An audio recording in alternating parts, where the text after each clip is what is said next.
did you connect with Mace? All this shit started. Oh, Mace. He knew a nigga uncle that was on the song with me. You know what I'm saying, and the Blicky in the Box song. I'm saying, Box, yeah, he wanted to sign niggas. He wanted to own the song. Some shit he wanted to do. It didn't have a million views or nothing yet. You know what I'm saying? He like, yo, I gotta sign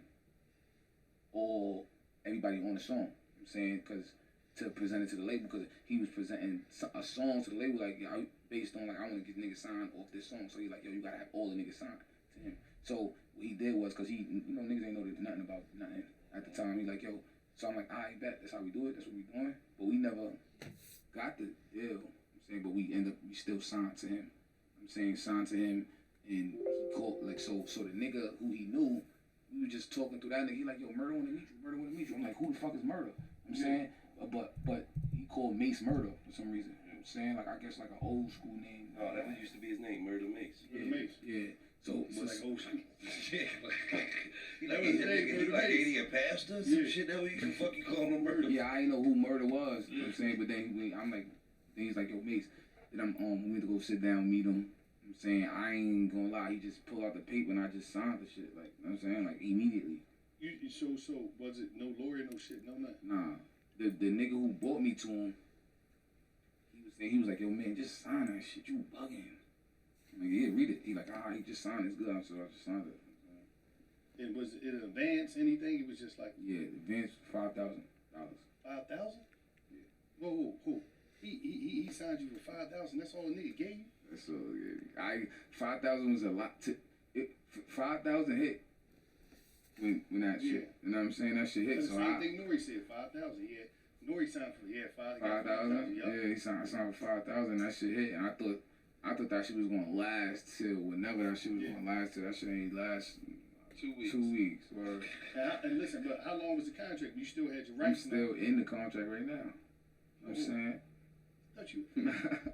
Nah, Mace know the business. You know what I'm saying? He really know the business a lot. Like, you know what I'm saying? So I didn't know nothing. I just was signing. He was like, yo, he was like kind of fake trying to explain it to me. Like, yo, you get to keep this. I get 30% of this. So I was like, all right, whatever. Like, you know what I'm saying? What I'm like, what we gonna do? I'm saying, he like, he a smooth talking nigga. So he like, yo, who you wanna do a song with? You know what I'm saying? I'm like, G Herbo. He like, I got you. You know what I'm saying? Damn. What's going on, y'all? It's your boy Big MBK Jay, and damn, Fivio, like, yo, Fivio signed the deal, like, he signed. I'm not exactly sure who Mace is, but he got Fivio signed for sure. He is signed. 5K. I guess it's stemming from his track Blicky in the Box. That was a pretty big song by Fivio in his early days, like before his even Big Drip song. So I guess he got everybody, Mace got everybody on the track signed, maybe just Fivio, who knows. And I guess what's going on with his current deal is still based upon that 5K deal that he had. And it doesn't seem like Fivio's too sure about like what's exactly in his deal. And you have to understand, a lot of people aren't going to be really knowledgeable of the game going in like their first year. Like a lot of artists, like, they get a popping song, but they don't realize like there's a lot of business that happens on the other side of that. And especially if you blow up, you can still be obligated by those deals, by those first deals that you got hit up with years ago.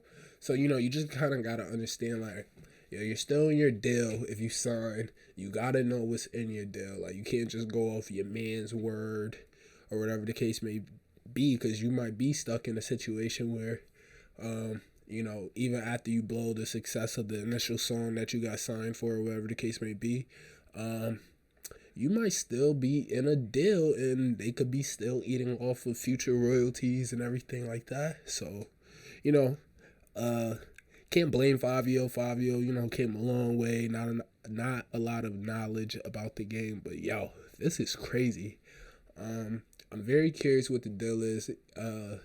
Hopefully Mason, Fivio, they sit down and really get like a good understanding. You know, we always like to see good business happening, and people happy to be in a deal. So, you know, hopefully, you know, there's more details that arise about this contract. Damn, hold the fuck up. Did you ever do the song with G Herbo? Nah, I never got a song. I got a song with Herbo now. Yeah, off of your Off own of name. you. Off of Yeah, you. like yeah, it's kind of like 2 weeks ago. So did you ever? I'm a mama business. Nigga, grinding old niggas up. I'm a mama business. You know, I hope they do really ask something about what's really happening with these deals, because that's a very interesting topics, but we're going to continue. I'm a mama fuck the business because I'm about to grind an old nigga up. And you be mad at me all the time. I'm not gonna be mad at you because dudes be going on these social media platforms talking about niggas did them dirty, and then they be carrying the young boys a different way. You ain't gotta say nothing. What the fuck is we talking about, man? The same niggas that be on here, oh, why you doing this? You doing this? You can't be carrying the young boys like that.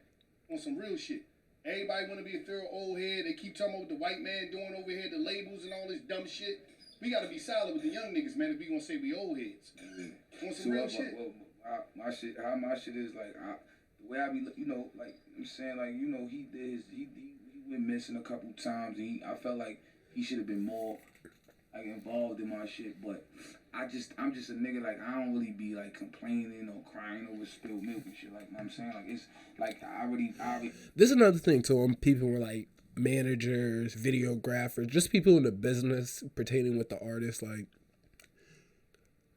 we're not doing enough good communication, a lot of good business. Like, just because you put a nigga in a deal, you don't have to hit him up if that's like the case until the terms of the deal is up or whatever, when you need to do check-ins and stuff like that. But like, I would love to see more like business people trying to stay in contact with the people that they're doing business with, because like, you know, I don't know if Mason's doing that, him specifically, you know, he's not on the podcast, but we really got to stay more in contact, because when we just allow time to go past, and you know, it's still open-ended business in the sense of like, you know, you can hit people up when you want to. You really have to start supporting the people that you put your money behind, because yo, a guy can give you what, 2K, 10K, 100K, they won't hit you for years. But when it's time to be paid and everything, best believe they won't never forget you. So, you know, that's just another thing. So let's keep going. He made the decision. I'm saying, like, I got it. For me, I'm in a better situation now. I'm saying he get what he get, like whenever, like whatever he get. I'm saying, like, but I control all my money and shit like that. I'm saying, like, usually when you sign to a nigga and then you get signed to the label, they like they kind of like they control your shit. You get like allowance and shit like that. I'm saying they control your money, your budget, everything you get. But I did but when I went to label, that's what. And this is a good brought too. Like, so when a lot of artists they sign, like Fivio said, like, yo, the label controls when you get paid. You get paid every Saturday at this time. Boom, boom, boom. At a threshold of this much money. So, you know, you really gotta be careful what you sign for. Now, luckily for Fivio, you know, he, like he said, he's in control of his money. That's like the number one thing people, you know, really care about. But, you know, they're still getting a check taken out or whatever. But say if Mace didn't have, like, you know, the proper things in order where money hits his hands first for his bread or whatever, you know, that's when some people, they just sit down and, you know, they wait for that money to build up and stuff. Hit guys with big lawsuits later on in the career, because like, yo, like I said, bro, it don't matter if it's been years, whatever the case may be. If that money gets old, it's old, and you go to court and you gotta pay that off eventually. It could be real treacherous. So, you know, just keep that in mind, you new artists. But I fought for like to be controlling my shit. Like, I ain't want another nigga controlling my shit, but I already was signed. I'm saying, so I wasn't caring or crying about nothing. I'm saying, now, what game would you add to the younger cats out there? Because first of all, I want to say this. I want to salute you for this from the rip. You running around here on your tour, you hitting these different cities, and you pulling the young niggas up, hitting the cities, yo. Come on, young nigga. Come on, open up. Come on, young nigga. Yeah. Come on, young nigga. Come on, young nigga. Yeah. We salute you for that shit right there, because that's what niggas supposed to do. I'm talking about because you ain't got to do that. So what game will you get in? Because, you know, everybody trying to be like Five. They trying to be like you, bro. Yeah. They want to get the deal. They want to be able to run around. What game would you get them young cats, man? What type of advice would you get them going into this shit, going into paperwork, what advice could you get them now that you inside of the system? I mean, you after you work, you know what I'm saying, you work hard to get where you go. You finally get that paperwork. What I tell niggas is, I tell niggas, don't turn nothing down until you get that paperwork. You know what I'm saying, when you get that shit on paper, then you talk crazy and you negotiate. You know what I'm saying, you get that shit on paper, because this is what I did. You know what I'm saying, I could tell niggas what I did now because I already signed my deal, right? So I was getting offers. You know what I'm saying, I was getting offers. They was giving offers, and I was saying yeah every time. You know what I'm saying, so they would give me an offer, they put it on paper, because niggas be saying no and trying to negotiate before they get it on the paper. You know what I'm saying, so when you get it on the paper, you could take it to another label. You know what I'm saying, without the paper, you can't really go to another label like, yo, niggas offering you, they don't believe you. Take this shit. I don't think y'all that's a ball. That y'all niggas don't understand. That's a gem right there. So boom, check it. This is what he's saying. It's like, I'm making it a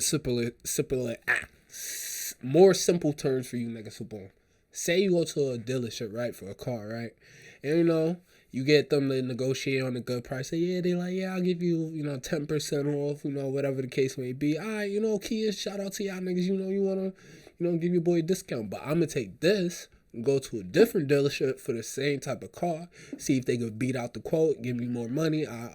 He just saying doing this in rapper terms, because look, when you go to the label, you say, yo, look, this is what they willing to give me. Can you beat this out? Because you really going around to each label, once you that big of an artist with a lot of pull and leverage, to really say, yo, they said they was going to put this much money in. This is the cut they was going to take. And you can go lower with the same amount of money or more money with the same cut. Things like that.